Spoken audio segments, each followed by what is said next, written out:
At lamang ang mga ordinaryong manggagawa ang patawan ng buwis.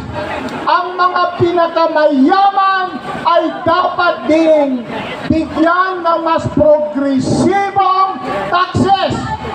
Sahod itaas! Presyo ibaba! Binaha, maraming kabuhayan ang nawala at buhay na nagbuwis. Pondo, kaya ng malaking budget na nilaan niya sa tanging sama-samang pagkilos ay mapagtatanggumayan ang welga. Itaas! Presyo ibaba!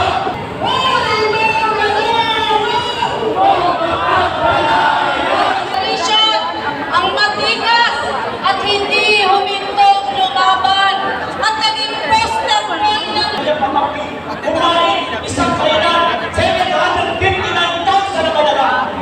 Itating hanap, ano ang magawa sa dalawang negosyasyon? guro sa pagpapakumpuni ng kailangan sa eskwela. Pero Sa katotohanan, tayo mga kapatid, tayo sa darating at 2028, matamsikin na natin itong mga korap.